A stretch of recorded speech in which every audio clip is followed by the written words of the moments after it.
Aquí seguimos en Capital, la Bolsa y la Vida, y ya con todo preparado para abrir ese consultorio de bolsa. Los teléfonos, los de siempre, se los recuerdo, 91 423 76 58, el mismo terminado en 59, o pueden utilizar también nuestro portal de internet negocios.com. Hoy nos acompaña Eduardo Bicho, él es jefe de análisis de M&M Capital Markets. Eduardo, buenos días. Muy buenos días. Los índices esta mañana están bastante planitos, aún así con subidas del 0,14% en el caso del IBEX 35, en 8.439 puntos. La bolsa italiana 0,3% de mejora, 0,2 el Eurostock, el resto de indicadores, el CAC 40, el DAX de Frankfurt, está prácticamente plano. Hoy que además tenemos vencimiento de opciones y de futuros, ¿vamos a ver dos sesiones distintas esta mañana y esta tarde o no? Bueno, si algo hay asegurado es la volatilidad en la semana de vencimiento, como hemos observado en las sesiones anteriores, y sobre todo hemos visto cómo los índices de renta variable europeos se han contagiado del optimismo que estamos viendo en Estados Unidos, tras el mensaje ligeramente optimista lanzado por la Reserva Federal y por Ben Bernanke. Y todo esto pues hace apuntar a que el rebote en el corto plazo podría tener continuidad. En el caso del IBEX 35 vamos a estar muy atentos a niveles de 8.500 en primer lugar y posteriormente la zona de los 8.635 puntos. Y con respecto a los índices americanos, como ya comentamos la semana pasada, se aproximan a niveles de resistencia, muy atentos a los 13.400 puntos en el caso del Dow Jones, muy atentos a los 1.400 puntos en el caso del S&P 500, y de momento pues vamos a ver cómo en la sesión de hoy otra de las claves se va a centrar en la confianza del consumidor de Michigan, que conoceremos por la tarde de la sesión americana. ¿Tienen todavía margen los índices para seguir subiendo o no? En el corto plazo consideramos que el potencial está bastante limitado, es decir, no se han solucionado muchas de las situaciones o muchos de los frentes que continúan abiertos, sobre todo en Europa, con la crisis griega. Es cierto que en el corto plazo hemos visto cómo se han estabilizado los diferenciales, pero eso no nos asegura que el efecto contagio a otros países como Portugal, donde no se están haciendo bien las cosas y donde hemos empezado a ver cierta volatilidad en sus diferenciales a lo largo de las últimas semanas, pueda volver a dar calor en las próximas semanas e inyectar volatilidad en el sector financiero europeo. Y con todo esto, insistimos, de momento es un mero rebote técnico. Hay que recordar la fuerte caída que habían experimentado los índices desde prácticamente principios del mes de febrero hasta hace una semana y media, y de momento está sirviendo este rebote para descargar la fuerte sobreventa que se había acumulado en las últimas semanas, y hasta que no se consigan recuperar niveles de resistencia tanto de corto como de medio plazo, este rebote tiene que ser aprovechado para seguir reduciendo la exposición a la renta variable y sobre todo a los sectores más cíclicos, que son los que están liderando las subidas en días de hoy. Vamos a dar paso a los oyentes. Saludamos a Antonio, que nos llama desde Madrid. Antonio, buenos días. Hola, buenos días. Díganos. Llamaba para preguntar por Acciona. La tengo comprada a 70. Y bueno, veo que esto sigue bajando, entonces a lo mejor había pensado en comprar BBVA y asumir las pérdidas. ¿Qué le parece al analista? Si esto se va a recuperar un poco, ¿cómo ve Acciona? Muchas gracias. Muy bien. Acciona está esta mañana muy plana en 56,47 y le pregunta por la alternativa del BBVA. Bueno, Acciona es un valor que ha estado muy castigado, principalmente debido al sector en el que se encuentra, y vemos cómo en el corto plazo sí que encontramos un nivel de soporte que coincide con los mínimos vistos a mediados del año pasado y que se sitúa en los 55,30 euros. Si vemos un cierre, tanto diario como semanal, por debajo de esa cota y además acompañado de un volumen superior al de la media de las últimas semanas, la mejor recomendación sería deshacer posiciones, ya que podríamos asistir a un nuevo tramo bajista que le llevase a un nuevo rango entre los 51 euros y los mínimos vistos a finales de 2010 en el entorno de los 47,5 euros. Así que de momento Acciona vamos a darle un voto de esperanza, sobre todo en ese soporte de los 55,30 euros y a la fuerte sobreventa que acumula en el corto plazo, ya que no sería descartable asistir a un rebote que le llevase por encima de los 60 euros por título. Y en segundo lugar, con respecto a la alternativa del BBVA, insisto, de momento los sectores más cíclicos y principalmente el financiero, aconsejaría estar fuera de ellos. Es muy atractiva la rentabilidad por dividendo, pero hay que recordar que no es descartable que en los próximos meses veamos que muchas de estas entidades vayan a tener que reducir el dividendo ante las exigencias que pide Basilea III y al que hay que rendir cuentas sobre todo en el mes de junio y julio. Y con todo esto, y teniendo en cuenta que la mayor exposición a la deuda portuguesa está en el sistema financiero español, creo que no es lo más aconsejable buscar refugio en valores como BBVA, Santander, sobre todo tras la fuerte subida que han experimentado en los últimos meses. Bueno, vamos a saludar a Antonio desde Madrid, se llaman igual. Antonio, buenos días. Hola, buenos días. Díganos. Sí, mira, quería preguntar por el Banco Societe Generale, ¿En qué momento sería bueno entrar? ¿Esta tarde o mejor por la mañana? Gracias. Vale, bueno, él nos dice ya esta tarde, bueno, a ver, bueno. Eso será un poco más complicado, ¿no? Sí, justo a la hora justa es muy complicado. Pero el mensaje es muy similar al que he comentado en el caso del BBVA. Es decir, a pesar del buen comportamiento que hemos visto en los últimos meses, insisto una vez más, creo que es pronto para tomar posiciones en el sector financiero europeo en general. Es cierto que a lo mejor en estos momentos y tras las fuertes caídas que hemos visto en Société Générale, sobre todo el año pasado, podría estar realizando una formación de cambios desde el punto de vista técnico, pero aunque simplemente sea por la alta volatilidad que tienen este tipo de valores, este sector en especial, y la volatilidad que podría continuar en los próximos meses, esperaría a nuevas caídas para tomar posiciones, ya que con los índices cerca de resistencias y con las fuertes subidas que acumulan en los últimos meses este tipo de valores, creo que el riesgo que estamos asumiendo es bastante elevado en la situación actual. Está subiendo esta mañana Société Générale un 0,8% en 24,9 euros. Dentro del IBEX 35 tenemos dos empresas que están subiendo bastante más que el resto. Una de ellas es Gamesa. Ayer se movía por especulaciones, hoy los motivos imagino que serán los mismos. Y otra, Abengoa, que está vendiendo activos. Natalia Hernández, Bolsa de Madrid.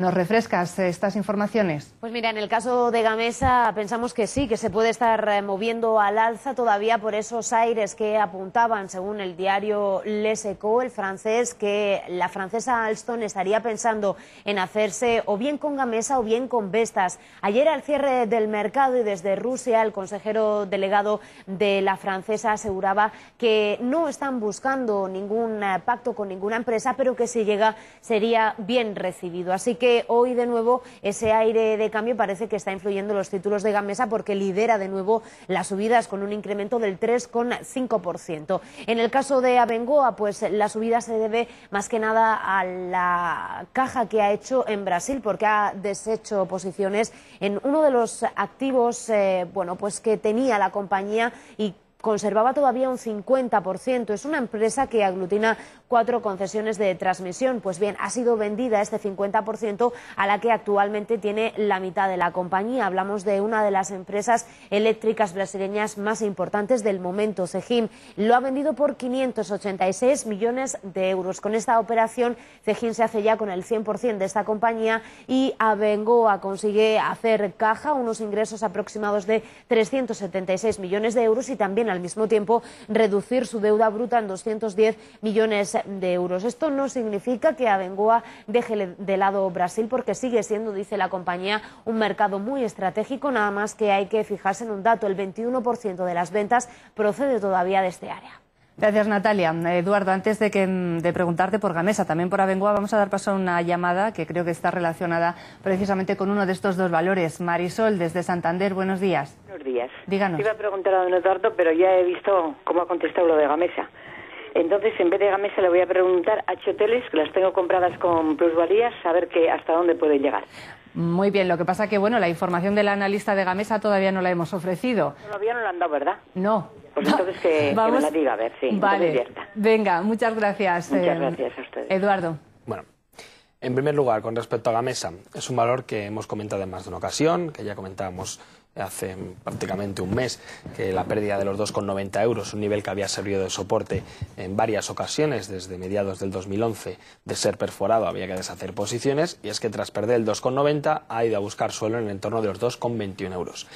Estamos actualmente inmersos en un rebote técnico bastante comprensible, sobre todo si tenemos en cuenta la fuerte sobreventa que acumulaban algunos de los principales osciladores, como el MAC, como el RSI, y este rebote podría tener continuidad hasta niveles de 2,88 o 2,90 euros. Hasta que no veamos un cierre semanal por encima de los 3 euros, la tendencia sigue siendo claramente bajista en el corto plazo y por lo tanto aprovechamos para deshacer posiciones tanto en cuanto dure este rebote. Y con respecto a NH Hoteles, estamos observando... Ya aproveche y le contesta a las dos. Bueno, no sé si... Vamos a dejar solo Gamesa, porque tengo más oyentes y bueno, le contestamos entonces a Gamesa. Abengoa sí me gustaría que hiciese algún comentario. Sí, después de esa venta de activos en Brasil, esta mañana es una de las que más suben, un 2,5% en 15,63 euros. Hay que recordar que desde los máximos vistos en el 2011, allá por el mes de mayo, Abengoa se deja prácticamente un 40%.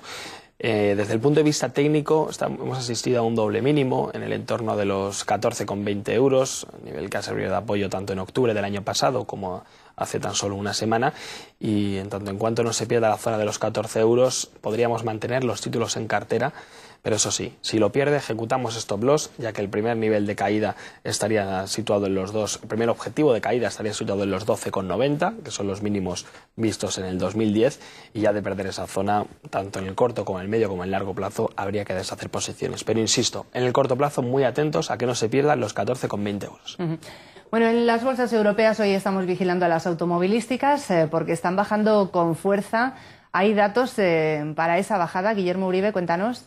Efectivamente, Sandra, porque la casa de análisis Bernstein le ha rebajado el consejo a todo el sector europeo, lo hace desde comprar hasta neutral, algo que ha venido además acompañado con importantes recortes de precios objetivos y de consejos, de recomendaciones para prácticamente todas las compañías del sector, algunas de ellas de forma considerable, como es el caso de Daimler, al que le recorta 8 euros desde 60 hasta 52 euros por título, también 10 euros le recorta el precio objetivo a Renault y en 4 euros a Peugeot, también recorta el consejo para Fiat y para Porsche, una decisión que seguramente viene motivada por las débiles cifras de ventas del sector europeo en el pasado mes de febrero, cuando las matriculaciones cayeron un 9,2% hasta 923.000 vehículos. Los mercados que más cayeron fueron Francia e Italia, que cayeron en torno a un 20%. Las marcas que más cayeron también en el pasado mes de febrero en ventas fueron tanto Peugeot como Opel, que cayeron en torno también a un 20%. Con esto, algunas automovilísticas caen ya con fuerza, como es el caso de Porsche, que se está dejando un 3%.